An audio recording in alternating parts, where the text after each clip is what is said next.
Lechi lach to a land that I will show you. Lech lecha to a place you do not know. We are about to start our tour, and yeah, well, I will say the rest, as we proceed. I will just say now that we will have a guest, which I'm very happy about it. Anat Cornmel from the very first isolated farm along the wine route in the Negev. So she will join us later. She doesn't have to be a co-host because I have some photos and she will be only talking. She didn't want to share the presentation.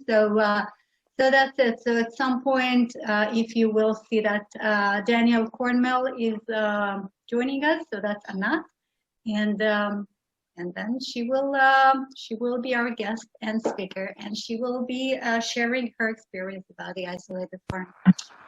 So that will begin. So let's start from the beginning, and so right now we'll start sharing my screen. I'm gonna mute everyone. So.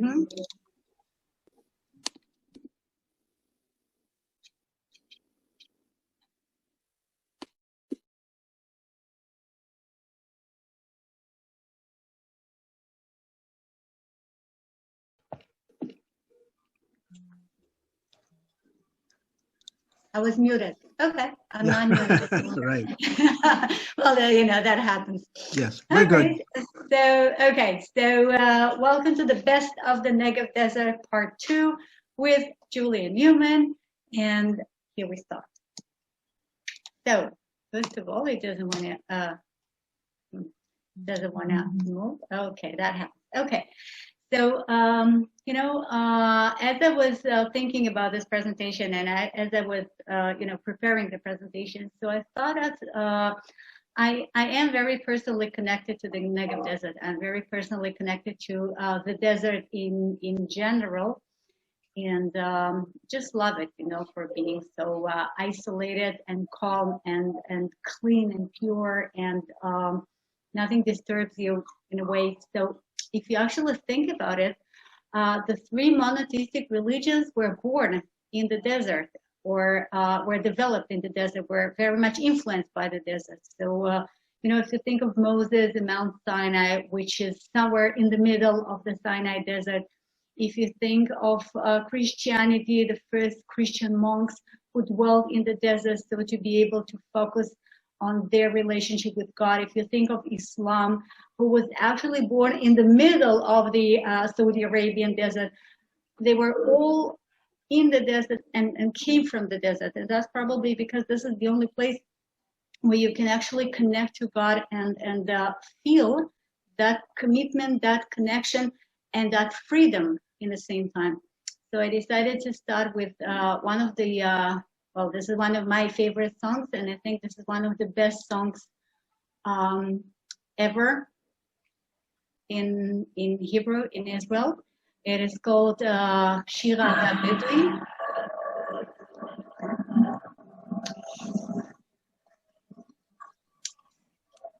Can you hear it, guys? No? No. Oh, wow. I shared my my sound. Why can't you? Check You when don't you hear did. it? No, check when you hit share screen that you hit those two buttons on the bottom of the screen on share screen. Yeah, sure. Yeah, I did this. Okay, wait a minute. So this is really this is really important. I want you to listen to it.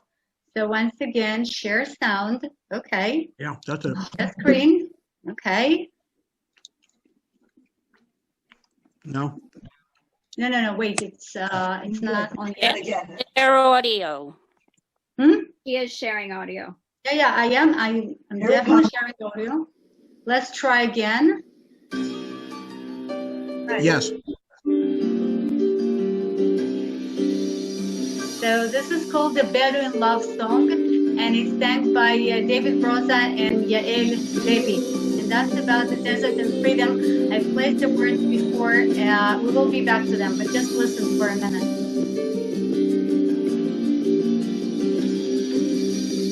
צלילי חליל אל החולות של המדבר היה שולח. ליטפו את גופה הרך והסופה טרפה הכל. חדל להיות כמו חולות, אני רוצה אותך כמו סלע. אז הבטיח לא לנדוד שוב כמו החול. כשהרוחות אותו ליטפו בעוז אחז במות האוהל. אוזניו אטם הוא לא לשמוע, לא לנשום כלל את הצליל. אתה נבד לחש מדבר, אתה נקבר באוהל צר. והכבשים באו בוואדי כמו חליל. וואו וואו וואו וואו, קול קורא לנדוד לנדוד. וואו וואו וואו וואו, קול קורא לנדוד.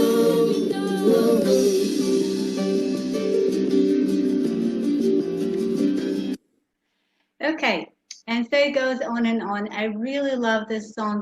And the oh, oh, oh is a voice is calling to wonder, wonder. A voice is calling to wonder, wonder. Kol, kore, lindod, lindod. And this is something people do in the desert for generations, thousands of years. At some point, we will make it to a town of wanderers. So this is where we finished our first tour.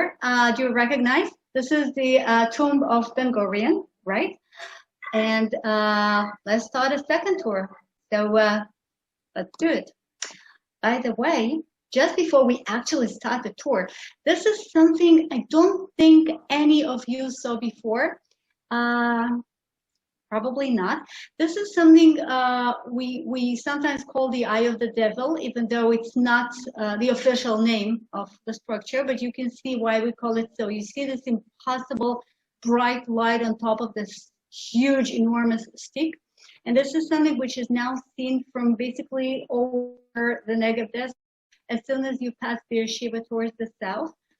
And well, besides of being called the eye of the devil, it is actually the idea is that you have, and here on the an invention of Bright Source Energy Company, which is located in California, a place where you have so much sun. And these mirrors can move, they can rotate, and so they, at every given moment, they are placed in such a way so they will be pointed towards the sun, and then they will point the sun radiation towards this peak of this very tall tower. Obviously, right here, it is incredibly bright. It is incredibly hot, of course. At the footsteps of this tower, you can see just a little fraction of the mirrors, while the mirrors go all around the tower. It's like a huge field planted with mirrors. So they focus the light. The light is focused on top of the tower, and then the heat is used to heat a semi-liquid salt, which can generate the heat, and then this extremely hot salt heats the water which is inside, and then the water boils, and then finally we get steam, and that steam is used to activate an engine, to activate what is called a turbine. The bottom line is that you get some electricity. Well, some people are very happy about it because, you know, this is a pure, clean energy, because obviously we simply use light, and all we produce is electricity and steam, which is pure water.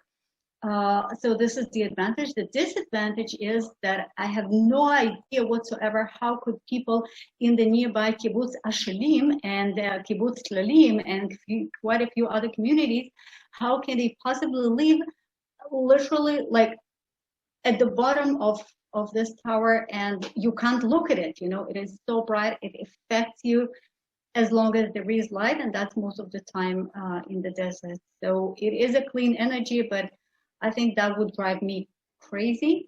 But that's what it is. So next time you drive or visit the Negev desert, so you know, this is something which you will see. So now we don't know whether we will have more of those, or we will try to focus on only solar panels. I don't know, but right now, this is the eye of the devil of the Ashelim power plant.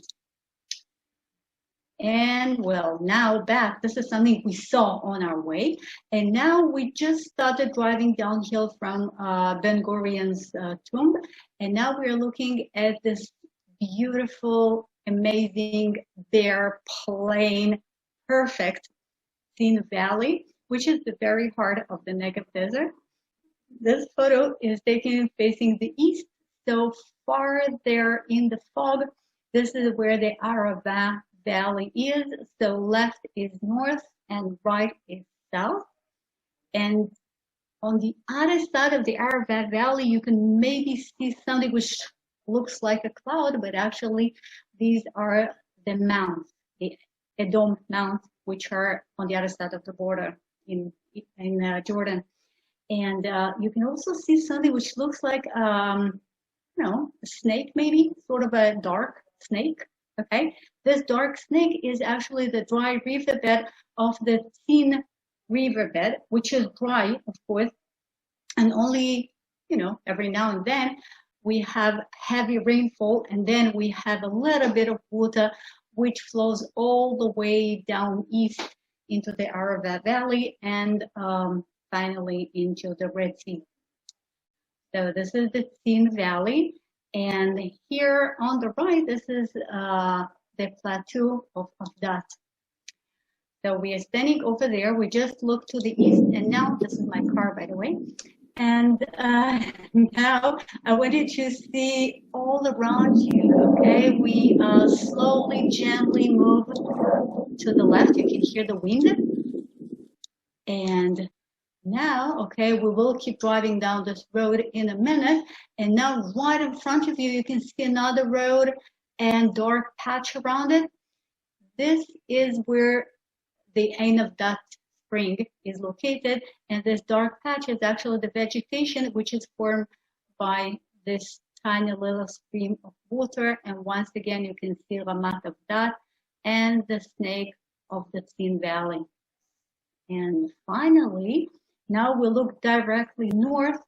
This is the Sde Boker Field School, and this is the tree where we met and where we started and where we finished the last course. So this tree is exactly where the tomb of Ben Gurion is. So welcome to Ein of Dat. We are at the parking lot. You can see a poplar tree, which right now has this beautiful yellow colors, even though it's not supposed to experience any fall colors. I'm not sure what's wrong with the tree. It doesn't feel very good, that's for sure, but it is pretty. And what we are going to do now, you see right there at the parking lot, there is a model, a 3D model of the canyon of Ein of Dat. So now we are located somewhere at the entrance, and we will be walking slowly, gently. It's a very easy path, don't worry. And we will be walking straight forward into the canyon, which gets deeper and deeper and more beautiful. And finally, we will make it to here, and this is the pond, and this is where the actual spring of that comes from. So here it is, and wait, I'll try to annotate. Yeah, here, okay, this is where the spring of that is, and then we will walk upstairs to this upper part of the canyon, and then you have to climb. Okay, it's pretty steep, pretty difficult climb up to the top. So we will not climb, okay, don't worry, this is a bit too difficult. So we will get back to the car, and then we will drive our car just around the canyon down the road to the very top here, because it's a very beautiful view of the canyon we partly hiked. All right, okay. So in such a case, let's start walking. This is what it looks like. You can already tell that this is an oasis in the desert. We're looking at this beautiful, hard, bright, white formation of limestone. Limestone is a geological formation which is always formed at the bottom of the sea. And this area used to be the bottom of the sea approximately 50 million years ago. Okay, and then we had some geological movements, we had tectonic plate movement, and now instead of being at the bottom of the sea, we are, well, not far from the top of the plateau. So we are walking down this little path. Can you see this mark over here? I hope you can see it. This is the way all the trails, the marked trails in Israel are marked. So we have white and then another color and white. And that's how we know where to go. You know, this time it's very easy to find, but sometimes it's more difficult. So we're walking down this path. We see more of these very tall and hard, beautiful formations. A natural cave over here. And we see some droppings. Okay, they look like a little bit like maybe dark nuts, but these are the droppings of the wild ibexes. And this is the reason, one of the reasons actually, why this place is so important, such an important oasis, because this is one of the very few places in the desert where an ibex or other wild animal can get fresh water. So it is very well protected. We're not allowed to get in the water, touch the water, nothing like that. And they close at 4 p.m., 5 p.m. so the ibexes can get closer to the water and drink. On our way, we see this tree. You see now it's totally bare, full. It's a Pistacia atlantica. This is the name of the species. And this is a species of a tree which normally lives in totally different climate. It normally lives in much rainier and cooler areas. So it is suggested that this is actually a remnant of a different, totally different climate which survive here for thousands of years. We have very few trees like that around the Negev desert. By the way, Pistacia is the Latin name, and the Hebrew name of the tree is Elah. Now, Elah is a goddess, a female god, which is mentioned very well, many times in the Bible. It's a very interesting story, the connection between a goddess and a tree which is named a goddess, but this is a totally different topic. Here we have some different type of formation. This is called the travertine, which proves that in the very ancient geological past, this is where the spring used to be. Well, here you see these are the rocks here. So originally, tens of thousands of years ago, hundreds of thousands of years ago, the spring used to be here, while now it is much deeper inside the canyon. So we keep walking inside there. We see some, well, now you can see that tree. This is a tamarisk. In Hebrew, it's called eshel, the most typical plant in the desert, which can survive in very dry climate, in very few water, very salty soils, everything. Okay, it will make it. This is the eshel. And the other plant, which is the most typical, well, you can see the Latin name, and in Hebrew, it is called meluach. Meluach means the salty one, right? Melach is salt. And that's because if you chew the leaves, so they are salty indeed, and you can even make some, sort of field French fries if you fry the leaves.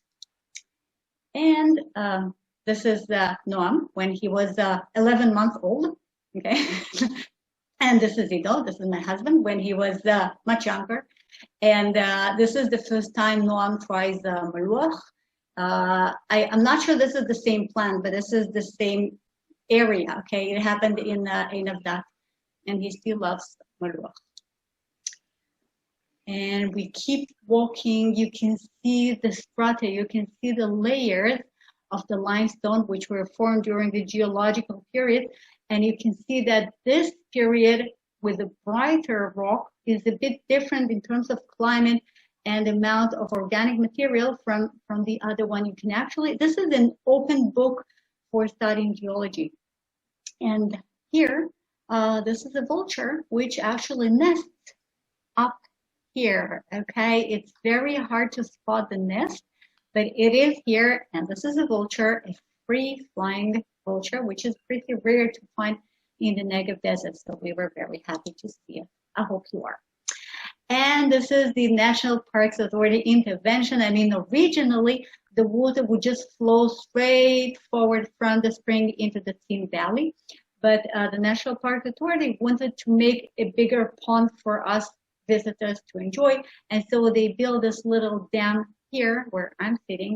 So we have to cross the dam and then walk on the other side, and then finally we reach the spring itself. Okay, that's what it looks like. Ein in Hebrew means spring, the source of water. So each time you see a name of whatever which starts with an ein, that means that there is a spring, there is a source of water, and we have plenty of such places because, as you know, Israel is a semi-arid country, and so, you know, water is precious, and if you have water, so you want to have a settlement nearby, and so we have so many ein something all over Israel. So this is what these pond looks like. It's cool, fresh, wonderful water. Unfortunately, we are not allowed to swim. I still remember the time when we were allowed to swim, which was like 40 years ago, when there were so much less tourists. So, you know, it was okay for us to swim. And then the National Parks Authority realized that it's either people or ibexes, and they prefer the ibexes. And so the ibexes drink, we just look at it. Here on the right, you can see just a little bit of water. I hope you can see it. This is a tiny little, it's hard to call it waterfall, but that's what it is. The waterfall of Ein Avdad. The source of water for it is located up there. It's called Ein Marif. We'll take a look at it later. So this is what it looks like now. Okay, no rain. This photo was taken 2 days ago, so it's real fresh. And this is what it looks like, okay, after a heavy rain during a flash flood. So very, very much different. And as you can see, flash floods can be massive, surprising, and even dangerous. So after enjoying Ein Avdad, please follow me upstairs. Okay.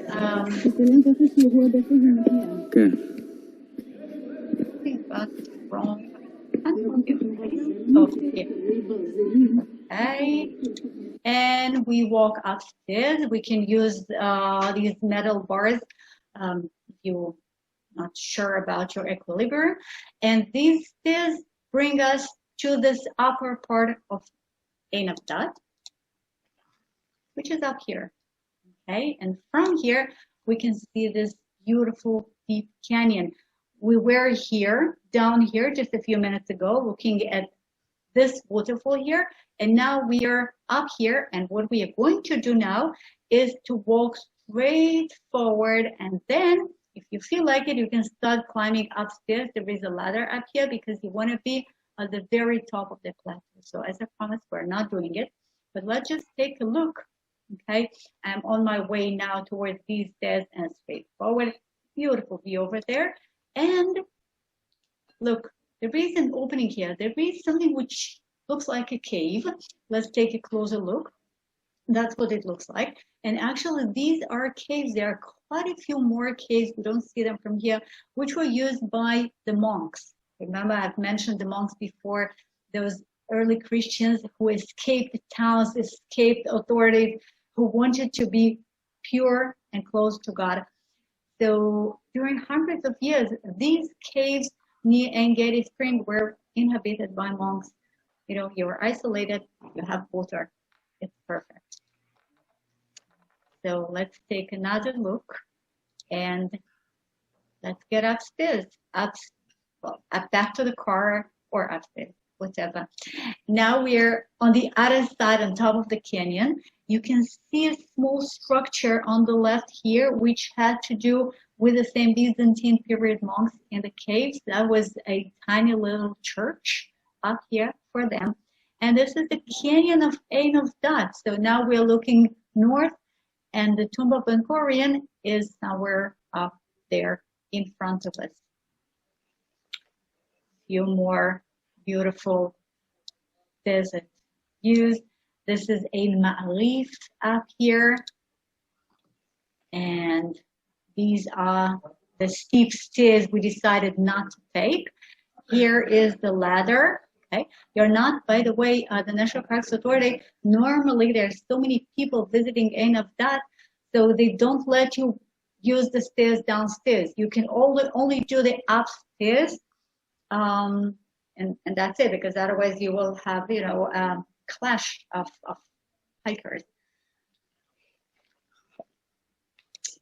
Okay, and now let's hit the road. There's some motorbikers who came to enjoy this site. They're about to walk and take the same look at the valley as we did. And let's continue. That was Ein of Dat. Let's take a look at some vegetation. We have these beautiful little white flowers with a wonderful smell. I wish you could smell it with me, which are called rotem. The Latin name is retama. Rotem is a very popular Israeli name for boys and girls. Maybe you even had a madricha called rotem or something. Here at the lower left side, this is a chatzav, quill with this beautiful white flowers, but now there are no flowers, leaves only. And the irit, another popular Israeli name. Okay, here, these little green leaves here. So the desert, this is the best time to go to the desert. It's chilly, sunny, it's green, blossom, bees, just perfect. We have another typical plant here called zugan. You see, it is called zugan because its leaves are double. Okay, now what is special about this plant? That it lives in a very hard desert climate, and sometimes it simply doesn't have enough water to maintain both leaves. So what the plant does, it just gets rid of one leaf out of the two, and then one little leaf survives, the other one dies, and then it will grow new leaves whenever possible. So this is a zugan. Zug means a couple in Hebrew. Okay, so zugan is the plant of the couples, and this plant here is called mitnan. Again, I don't think there is any English name to it because this is a Mediterranean desert plant. This is the Latin name, and this is something the Bedouins still use for making ropes. I mean, most of the Bedouins would purchase ropes in a shop today, but traditionally, this is the plant which was used to make ropes to tie camels and goats and whatever. It makes wonderful ropes. And now we shall stop by this sign. It says Wadi Chavarim. Wadi, as you know, is a bright riverbed, the Arabic name. Nachal Chavarim in Hebrew. Chavarim is multiple for Chavar. Chavar is the name of this bright, pale, soft rock formation. And it's called Chavar because it is chiver. Chiver means pale. Simple, okay? If somebody tells you, hey, you look chiver today, that means that you don't look so good. You're too pale, okay? So this is the name of the rock formation, and there is a military helicopter right on top of us. I have no idea why. Actually, there were two of them. I could capture only one. And the reason for us to stop here is, well, first of all, there is a beautiful hiking trail which starts right here down the dry riverbed of Chavarim, which eventually makes it into Ein of Dat, but we're not going to hike this one. It's the most popular hike for full moon nights. It is so pale, it is so bright, and so beautiful. You can simply hike, full moon shines above you. It makes so much light that you can actually read a book in this hike. And yeah, it's great. But this is not the reason why I brought it here. The reason why I brought it here is because there is something hidden within about 100 steps from us. Okay? It is something really, really huge. We are literally less than 100 steps from it, and you don't see it. Okay? All right. So let's get closer. Now I've measured. We are 20 steps away from a huge, huge artificial man-made something. And we don't see it. Okay, correct me if I'm wrong, but I don't think you see anything huge man-made here. Okay, so since I want you to see it, so let's make it out of 20 steps. And here we are. What you see here is a huge, enormous water cistern, which is called Chavarim, of course. Well, I was trying to make as many photos and yet you don't feel how huge it is. I mean, you are standing here. You see how small I am? That's because I am deep down there. This is a pillar which supports the ceiling from collapsing. And here on the right, you can see another wall which is inside, just dividing the cistern into two parts. And here you see some artificial encarvement niches, which were probably made for worship. And we know that this is a water cistern because it is well plastered from inside. So we have a huge hidden water cistern, and there is no settlement, no ancient community whatsoever nearby. So let's turn to an historian who describes people, who describes nation, and see what he writes about them. This description was written about 2,000 years ago, and it quotes another historian which lived in the same time as Alexander Macedonian. So somebody 24 centuries ago wrote this description. So these people, they have an unparalleled desire for freedom. And when a great enemy force approaches, they find refuge in the desert, which serves as their fortress.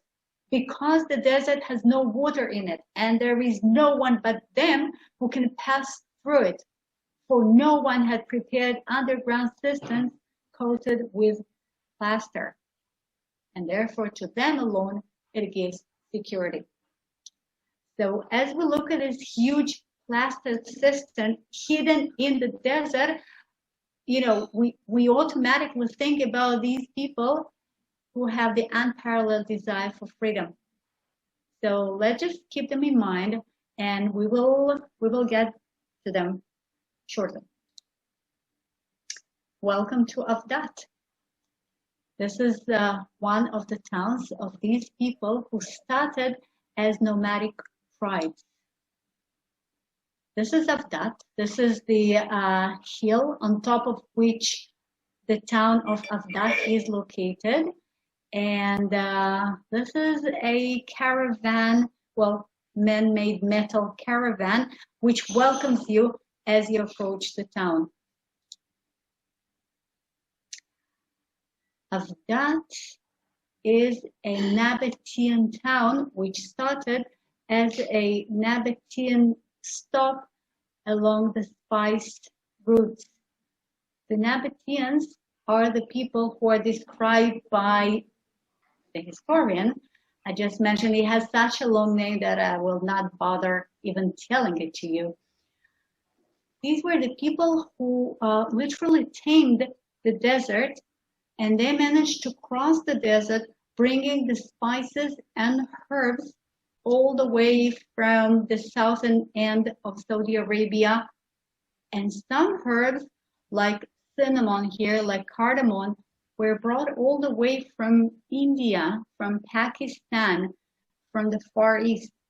And as you know, the spices and herbs were so precious that because of spices and herbs, actually America was was discovered. We all know that. I mean, Christopher Columbus never thought of making it to United States. He was thinking of making it to India, as you know, but where we still call the Indians, even though they're not Indians. Anyhow, by the way, yesterday there was an interview with a very interesting guy whose name is Guy Ehrlich, and he has a farm near the Dead Sea, actually just across the road from Jericho. And he is a Jewish guy, and his idea, he is like a fan of one specific herb, which was the most precious herb because it produced the most precious a perfume of the Roman period, which was called aphalsamon in Hebrew, or parsimon, or balsam, the same. The most precious plant of the Roman Empire. So Guy Ehrlich believes that he knows which plant it is. He identified as aphalsamon as Commiphora giladensis, and for about 15 years now or so, he grows these plants. And yesterday, there was an interview with Guy who told that he makes olive oil mixed with the aphalsamon, okay, the Commiphora giladensis, and he, I'm not sure who gave him whose idea that was, but anyhow, somebody suggested that the aphalsamon could be a good cure for the COVID-19. Okay, so now he actually distributes these tiny little bottles of olive oil mixed with the aphalsamon, and so many people said that it actually helped them. So I'm not sure. He actually said himself that maybe it was just a placebo. This other way, you know, herbs and spices ruled the world for thousands of years, and people who could bring spices and herbs from spot 1 to spot B across the desert were the kings of the ancient world, and these are the Nabateans. Now, if we look at the spice routes, you see these are red stars.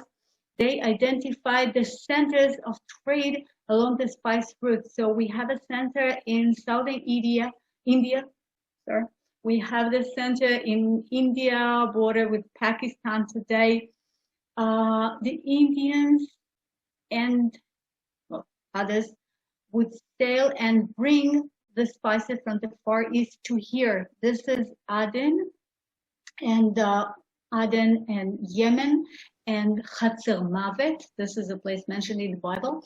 And then the caravans led by the Nabateans, because they were the only ones who could cross the desert and find water in it, because they prepared the water systems well plastered. They would bring the spices all the way to Jordan, and finally all the way to Israel, and then they would use the port in Gaza, and later they would use the port in Alexandria, and in some point they would make it even up north, and finally the spices and herbs, which were as precious as gold, would make their way across the Mediterranean Sea all the way to Italy, to Rome, to the emperor. So these are the spice routes. Obviously, we had more than one, and it was way more complicated than that, but this is the idea. And again, we're talking about 2,000 years ago and even more. Plinius the Elder describes exactly how far the journey was. 1,487 miles long, and it is divided into 65 stages, and each one has a place for the caravan and the camels to rest. So here we are in Afdat, station number 62 along the spice route. Well, I will stop for a moment. Anat, we have Anat Cornmel with us. היי, good evening. שלום, היי, תודה שבאת, איזה כיף. את נותנת לי עוד 5 דקות? As much as you want. I'm good. Okay, thank you so much. Okay, so this is Anat Cornmel, and she will introduce herself in 5 minutes. I just wanted to make sure that it's okay for her to wait another 5 minutes. And then, you know, we are talking about things which happened 2,000 years ago now, and then we will be talking about things which happen as we speak. All right? Okay, so in a few minutes, let's continue. So we are in Avdat, station number 62 along the spice route. The Nabatean rules, as they described by a few ancient historians, are do not drink wine, do not build a house, and do not plant a tree. In the same time, the best known site associated with the Nabateans, the best known, beautiful, amazing capital of the Nabateans is Petra in Jordan. Okay? If you've never been to Petra, as soon as possible, you should go. Believe me, it is amazing. So anyhow, it doesn't really work together. I mean, if you're not supposed to build a house, so how possibly can you have a city and a capital? Okay, we have a little problem here, but it is solved by history. Anyhow, we have no time. I just want you to think about it. And this is another little something from the Bible. Look, in the book of Jeremiah, it is mentioned that Yehonadav, okay, that's the Hebrew pronunciation, son of Rechav, ordered his descendants not to drink wine, and this commandment has been kept. To this day, they do not drink wine because they obey their forefathers' command. Could that be that the Nabateans are the descendants of Rechav, the whore from Jericho? Could that be that they're relatives of ours? You know, it is another interesting question in the connection between the Nabateans and the Bible, but this is a different presentation. Let's move. Welcome to the town. So, as I said, they started as total nomadic people, never settled, never planted a tree, but you know, things happen, things change little by little, they settled. You know, you need to have a caravan rest along the spice route, but then, well, you rest and rest and rest some more. And little by little, you develop a community, a town, a fortress, you settle down, and eventually you become Christian, okay? So here we have a very interesting inscription about Zeus Oboda. Give it, we have no time. We get into the inner fortress. We have wine press. Remember, you're not supposed to drink wine being Nabatean. Well, things change. Wine is great. So first of all, you step on the grapes, and then you get a grape juice, and finally, you get wine. Cheers.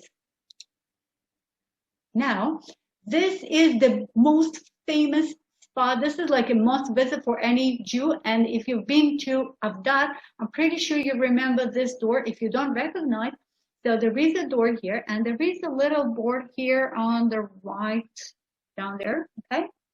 It's a bit small, so look at it, it's bigger. I hope you recognize the gentleman. This is David Ben-Gurion, of course, visiting Avdat in 1960. And this is myself trying to imitate David Ben-Gurion. Can you see that I'm actually taller? Well, I am. The Nabatean temple of Avdat, the Byzantine period church, one of the most ancient surviving churches in the world. Again, being Christian, this is amazing. This is my husband sitting on one of the pillars, very satisfied. The Negev desert again, and we walk downstairs. There are caves and decorations. Okay, some other time. Rock carvings. I'm going to stop now. I will tell you a story about the rock carvings some other times because it is amazing. But right now, I want us to proceed to here. Sorry. And this is the Cornmel farm, the first farm along the wine route in the Negev, the first isolated farm. The word isolated is a translation of the Hebrew word bodedim. It's not a very precise translation, but after thinking it all over again with a few of you, we decided that the more precise translation, which is lonely farms, it sounds too sad in English. And so we decided that we will not call it lonely farms, we will call it isolated farms. So here we are. We are in an isolated cornmeal farm, and Anat is the owner. So Anat, thank you so much for coming. And well, this is what we see as we make it to cornmeal farm. We're not far away from Sde Boker. We are about, what, half an hour drive from No, 10K. 10K. 10 to 15 minutes. From Sde Boker. Yeah. Yeah, I know, but that's about half an hour from Mitzpe Ramon. Am I right? Yeah. Yeah. Mm-hmm. Okay. Perfect. So we will stay overnight in Mitzpe Ramon. So that's why I wanted you to know how far we are. And Anat, it's all yours. Please tell us about this fascinating way of living. Why do you actually do that? So good evening, or is it noontime with you guys? I don't know. And welcome to the Cornmeal Farm. It's a bit awkward for me. It's the first time I'm doing this speech in Zoom, but Corona time is a fantastic time to do some things that we couldn't even think about doing it before. So I will tell you a bit about the picture that you can all see, right? Everybody can see what I see, right? Yes. Yeah. Okay. Good. So, actually, you vision our farm. In the middle of the picture, we have a greenhouse. It's a structure that we actually took from. Usually, people raise plant in it, but because we are in such a rural land, we have our rain average in the year is 80 millimeters, which I don't know how to translate it to, but it's very little rain. You can see the landscape, which is very poor and not too much of green that you can see. So actually, the greenhouse is a perfect house for the goat, because what they do need is to keep out from the sun and from the rain. But you can see that it's a fairly open shed. I mean, it's nothing like anywhere other when you have a lot of rain that you need a closed house for them. And up the hill is the houses that we live in. And this one is one house. I will go back a bit. So my name is Anat. I'm sorry, I'm not sure that I said, and my better half is Daniel. And both of us, we established this farm at Rosh Hashanah evening. It was 1st of October of 1997. And we have 4 kids. And go into a bureaucracy of Israel, but we are not allowed to build a house in the farm. So we have many caravan houses. I mean, it's a house that it's not connected to the ground because of land authority. I'm not sure if you know that lands in Israel are not private land. You can't just buy a land and do whatever you want. If you want to make any operation, any business that consider with land, you have to apply to the land authorities, and then they give you the land. You lease the land, and when you lease the land, they give you so many things that you can do, and most of it you can't do on the land. And we are not allowed to build a house, so we can have only mobile houses. And because we have 4 kids, so we have these 2 small houses. I'm not sure that you do see the picture of the farm anymore, but what you can do, what we can. Oh, now I have it again. So we have small houses that are for our kids, for people that come to work here. And on the very right hand of the picture, to the right, this is the restaurant that we operate, which is not working since Rosh Hashanah of this year. This is our cheese and the goat. You can see in the upper side of the picture. We have an Anglo-Nubian goat that we raise here. It's a good goat to keep in the desert because actually the Anglo-Nubian goat is a combine of a Nubian goat that come from the desert of Sudan, that the English people that were here in Palestine, they took it to England and they raised it to a milking goat. It have a very high in protein and fat. So the milk that the goat gives, it's very high in protein and fat, and for us it's good because we take all the milk that we milk from the goat and we process it to cheese that you can see on the right hand of this picture. The knowledge of the cheese that we have here is Daniel, my better half. He went to France to study goat cheese making, and most of our cheese is based on French recipes that we actually made them for a local taste. So we came here, it was in 1997, 23 years ago, and we raised the kids, our kids and the goat kids. And actually what we believe in farming, which sell the product to customer and not producing raw product. And so we have. And thank you for watching indeed, and donations are appreciated. And this is the road we were taking from Nabatean here on the left. And now we will be driving another half an hour, as Sanat said, down south to Mitzpe Ramon. We will stay in Mitzpe Ramon overnight, in Pundak Ramon, which quite a few of you are familiar with. And then we will wake up, have breakfast, and go on. Okay, we have quite a few other locations in the Negev, but that will be some other time. So I hope you enjoyed the presentation. What we are going to do next week, okay, since I didn't plan that, well, I always have like too much to say, and then the 1 hour is too short.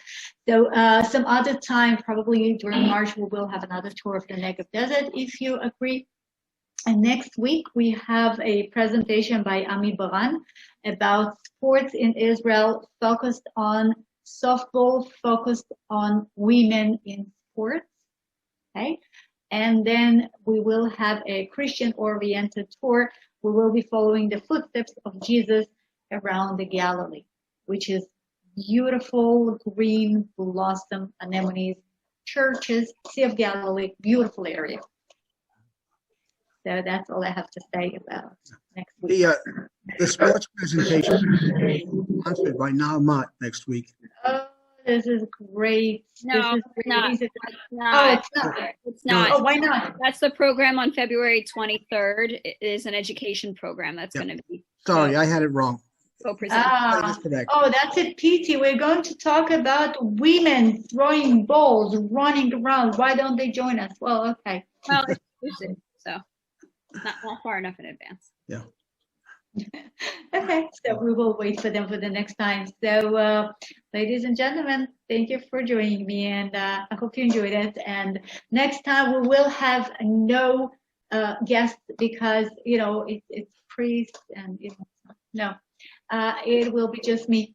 If you have, by the way, if you have any questions about the places I was telling you about, if you have any questions about, you know, of that, ain of that, the cistern, so you're welcome to ask. And otherwise, that's it. All right. Have you ever been to her farm? Have you ever been to her farm? Well, actually, no. I guess I've been to all the other farms, and somehow I never made it to her farm. And then when I started preparing the presentation, I thought that the people of Karmei Dat, which I know quite well, I thought they will be our guests, but now they're renovating the farm and they're so busy. So Hannah just said, listen, I'm not I won't be able to do any sort of presentation. And then I started looking for somebody else, and Nat was so nice to join us. She's a friend of a friend. So you've got more farms to do for part 3 of the Negev.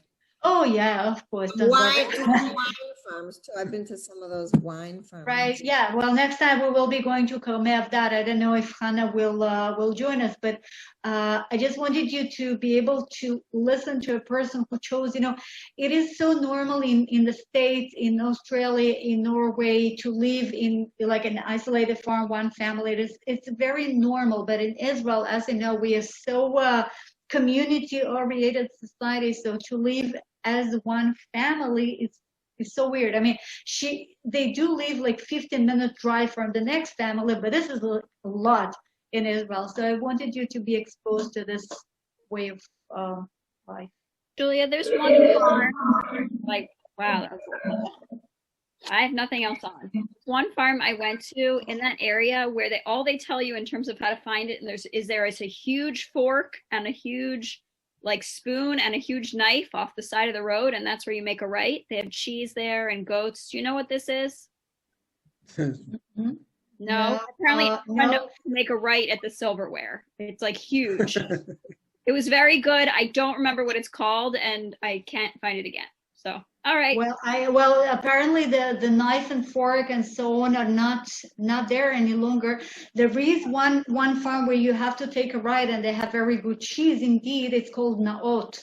But I mean, there's a restaurant kind of off the side of. All of them have a restaurant. I'll send you a picture. You might recognize it. Okay. Maybe if I will recognize that, that's great. Okay.